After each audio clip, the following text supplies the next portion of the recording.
It's almost like it's cheating, kind of walking the line. The last time Duke has lost was February 9th to Clemson.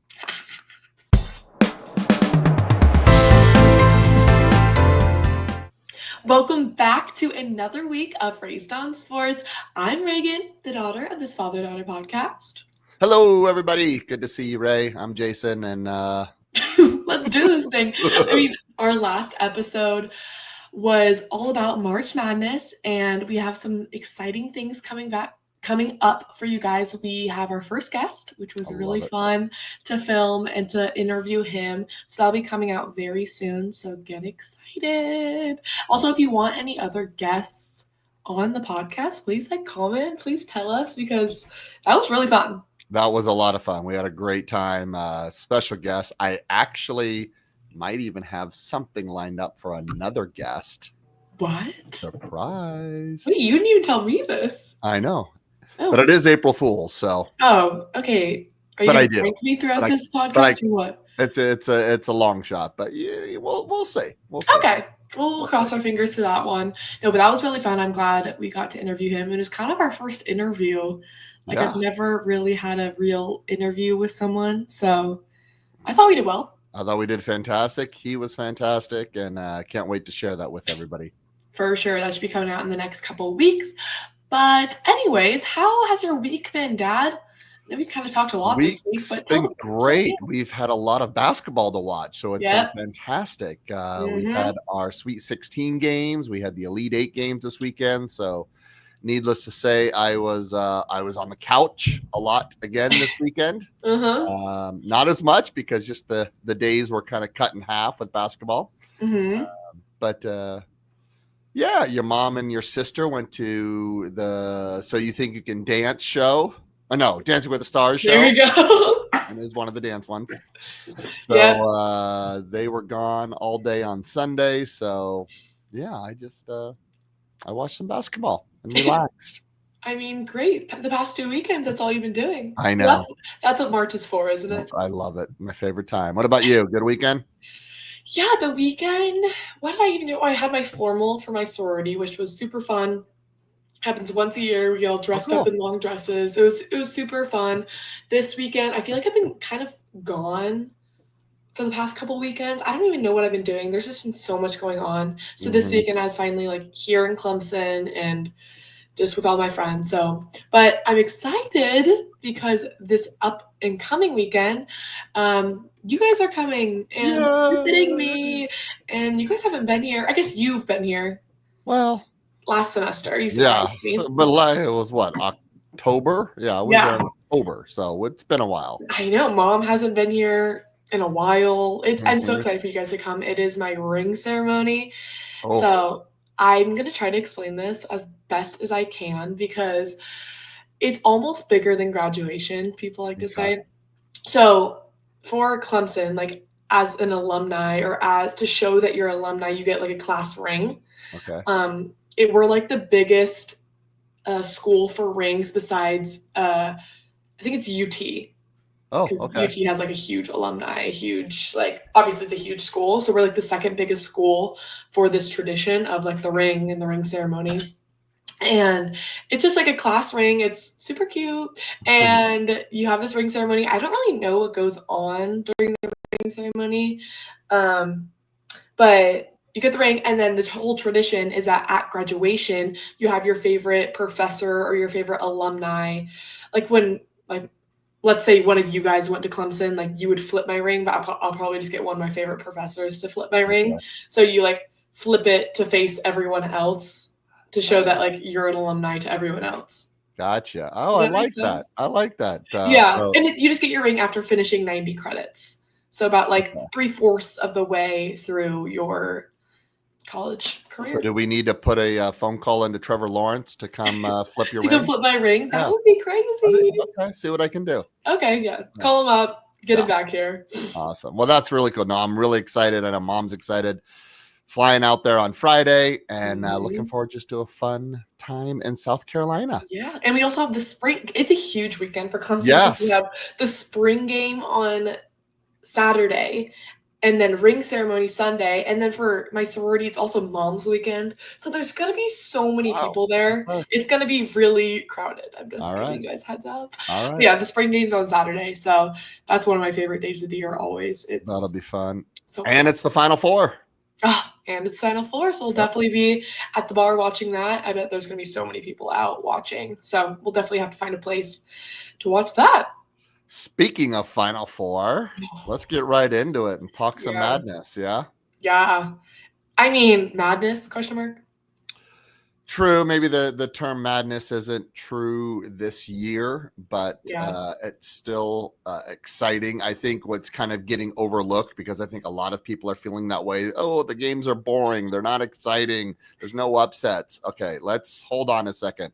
Mhm. We have probably the 4 greatest college basketball teams all advancing to the Final Four and playing against each other. Yeah. So Like, these next 2 games are going to be great. all 3 and then the championship, right? Yeah. I Yeah. mean, this is great basketball. Yes. Like, So it's every fun to year watch. you want somebody out there to sit and cheer for that underdog. You know, you had your NC State last year. Yeah. Oh, that's fun. But no, that I think this is actually even more exciting to have all 4 number ones. Hasn't Mhm. happened since 2008.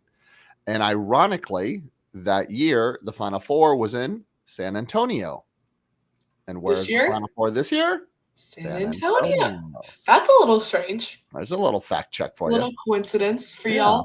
But I know we talked about it last week, how strong these teams are, and with NIL, with the transfer portal, with all of these things going on in college basketball, it has really amped up these great teams. Like, I know you mentioned last week, like, the good teams are getting great, the great teams are getting greater, and then, like, the okay teams are getting worse because they're just Mhm.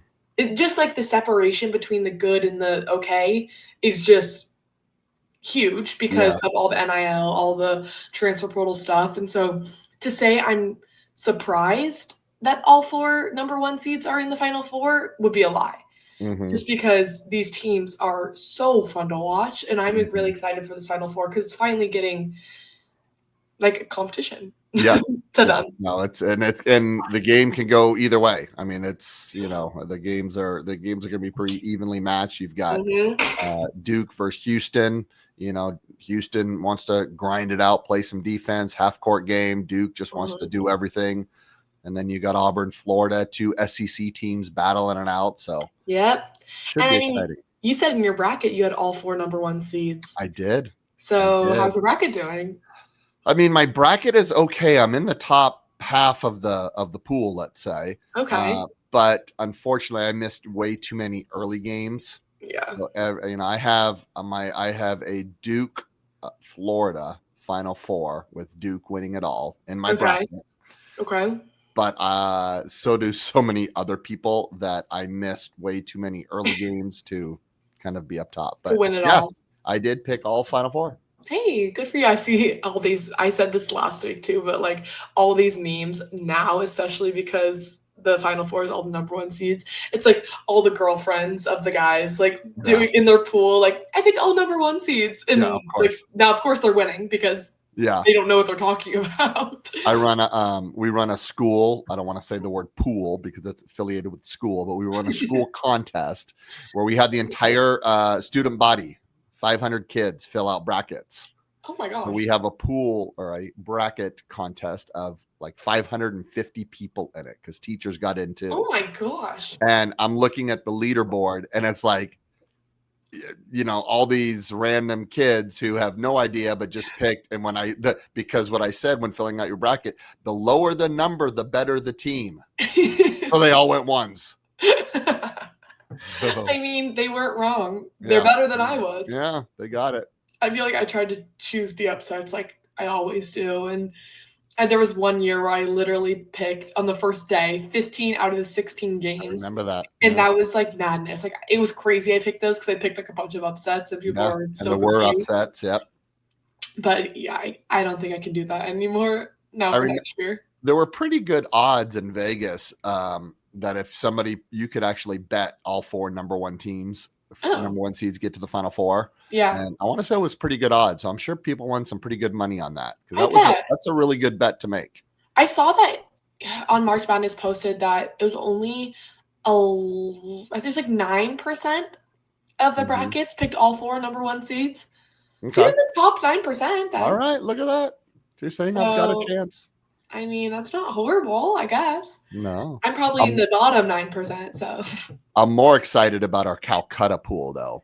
Oh, because you were talking about it last week, the Arkansas you picked? Yeah, I had Arkansas as my sleeper SEC team, but they lost. But my number 1 team is Duke.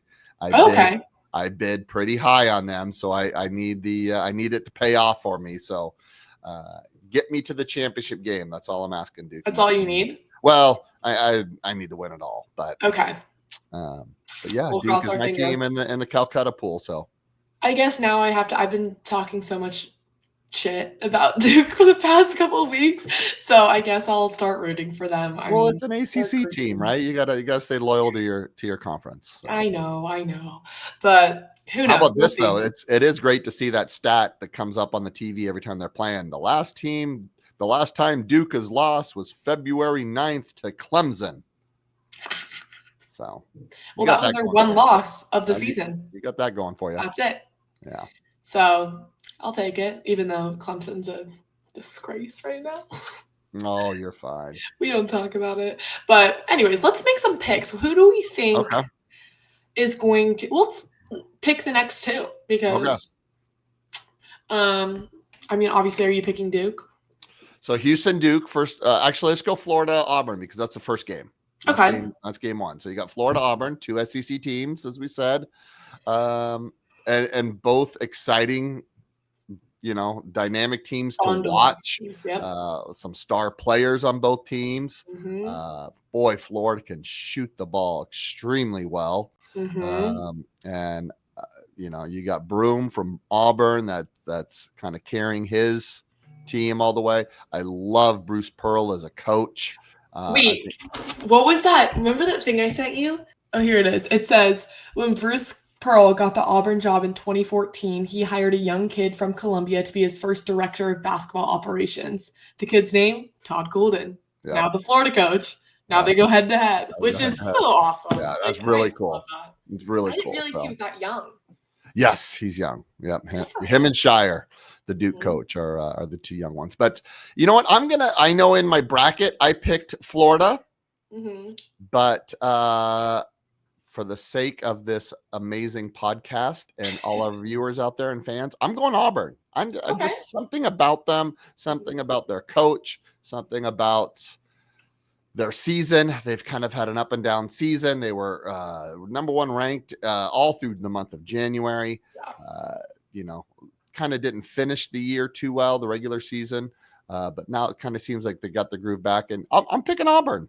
All right. I'll take that. Since the beginning of this podcast, I know I picked Florida. Yep. So I'm going to stick with Florida. They're both dynamic teams, like you said. Auburn's been very good since they lost to Bama. I feel like they've kind of built their team back up, and they're looking good. But I want to vote for Florida. I'm excited to see them, and this game's going to be good. This game's going to be fun to watch. It'll be exciting. It's really cute either way. And then we got the nightcap, Duke, Houston. I'll let you go first. I'm going to pick Duke. Yeah, you know where I'm picking. I mean, I picked against Houston in the last podcast, and obviously I was wrong. They made it to the final Kentucky. I went Kentucky. I had a good feeling about them. Clearly the feeling was wrong. But whatever. I'm going to pick against them again. Hopefully it doesn't backfire, and I'll pick Duke. All right. I want to see Cooper Flagg win as an 18-year-old. I'm telling you, this Duke team is so fun to watch. Those 3 freshmen are just at Duke are just exciting, amazing. It seems like they're seasoned veterans when they're playing, not just freshmen. And then you throw in their seniors with them, with Proctor and everybody. I love their coach. I love what they're doing. And I don't know how you stop Cooper Flagg. That's the thing. I don't know, if Houston has people to contain him. So I am absolutely on the Duke bandwagon, the train, hop aboard. It's my Calcutta team, bracket team, and now it's my podcast team. So let's go. We'll take. I mean, you've always been a Duke fan, like since I can remember. Like for basketball, Duke was always your team. That's your grandfather's brother. Great uncle.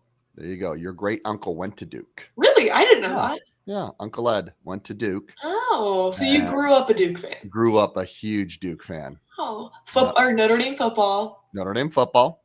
Duke basketball. Duke basketball. Yeah. I didn't know that. The more you know. Look at that. You're learning something about your old man. Oh my gosh.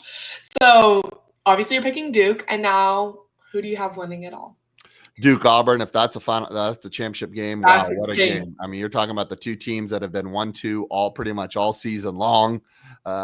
Two player of the year candidates on each team. Gosh, two great coaches, exciting. And I'm saying it's the year of the Dukies, so I'm sticking with it. I'm going with it, and all right, I'll pick Duke. If I had to choose between, am I choosing between Florida and Duke? Florida and Duke, yep. If Florida makes it to the final two, I want to pick Duke for you. I honestly think Duke is going to win, but I'm stubborn and want to stick with my original pick since the beginning. Do it. So I'll pick Florida. All right. You picked it from the very beginning. Yeah. Who would you said Auburn. From the very beginning, did I? Very beginning. Okay. On this podcast. Okay. You switched up on them. Well, I was a little nervous. That was more I don't want to pick them because I'm too scared they're going to lose. But I put you on the spot. Yeah, they've looked fantastic. So, all right, I pick Florida, you pick Duke. We'll see what happens. You'll be here for the games. I know. When's the championship game? Well, the championship Monday. I'll be flying home. So I'll be watching the championship game on a plane. Oh, good. Yeah, I hope. I'll be watching a championship game in Charleston. That's right. How fun is that? Yeah, I hooked that up for you guys. Oh, thanks. Thanks, guys. Anyways, enough about basketball. It's all we've been talking about for the past couple weeks. Another big thing in sports that's been happening was opening day for baseball. Yeah, MLB. I'm so excited to go to baseball games when I'm back home. Mm-hmm. Going to Angel games on a Friday night is always so fun. Yep. We got to get down to San Diego to go see a Padre game too. Mm-hmm. Now that my godmom, Gigi, shout out to Gigi. Shout out, she's watching. Now that she's working there, she's working for the Padres. I don't really know what she's doing, but dude, she's like a bigwig. She's like VIP host. Really? So we should have no problem getting in. I mean, obviously we're VIPs, so we'll be totally fine. No, so opening day did happen. What's it? Last weekend. Thursday. And we need to talk about the Yankees. Yeah, what is going on with the torpedo bat? I don't even know. Like, I've seen a bunch of articles, TikToks, everything about it. It's like they put more wood into the logo, like into the end of the bat or something. Yeah. So what they did is they made technically the sweet spot of the bat, the mass, bigger. So it is looking like a torpedo would, where it's kind of smaller at the end, gets fat, and then skinny kind of thing. But yeah, the bats. What I've heard, the bats have kind of been around for a little while. Okay. It's just now that finally somebody in the Yankee organization said, "Let's try these," and started using them, and they went out and hit 15 home runs in 3 games. It's almost like it's cheating. I know it's not, but it almost is like kind of walking the line. But here's the thing. Anybody can use these bats. It's not like it's Yankees bats. Anybody can use them. So last night, I don't know if you heard this, Cincinnati Red star, Ellie De La Cruz, he went out and tried the bat, had 7 RBIs, was 4 for 4 and a home run. So I did not see that. Yeah. So but something about something. Is that like an unfair advantage? Well, they sent the bats to MLB commissioners and, please check these out. And it all got approved and was verified that that's a legal bat and you can use it. So it's not like they're hiding anything. And again, anybody can use it. So, but then obviously if everyone's hitting all these home runs and everyone's going to start using it, because at what point is it an unfair advantage? And then is there just going to be 30 home runs every game. Yeah, right. Maybe it'll be interesting to see where it goes from here. I think we're just getting the very beginning of this whole phenomena, and we'll see how it goes. What an opening day for the Yankees. Yes. Opening weekend. Yes. But it's exciting to have baseball back. It's fun. I was watching a lot of the Padre games. They swept Milwaukee Brewers in an opener. Dodgers swept. Yeah. Didn't you see something about Dodgers? The tickets? Prices? Yeah. Yeah, the ticket prices. So normally when you go to a baseball game, right, you'd ask for one of the cheapest tickets, or you'll be up in the nosebleeds. It's like $5, right? Maybe. I saw this guy going to the Dodgers game for an opening day ticket, and he's like, "Can I get the cheapest ticket? It's just me. I only need one." Oh, it was $185. Yeah, crazy. Which I didn't realize how big. I mean, I know opening day, everyone wants to go. It's a big deal, but these stadiums are huge, especially the Dodger Stadium. And to get the cheapest ticket being $188.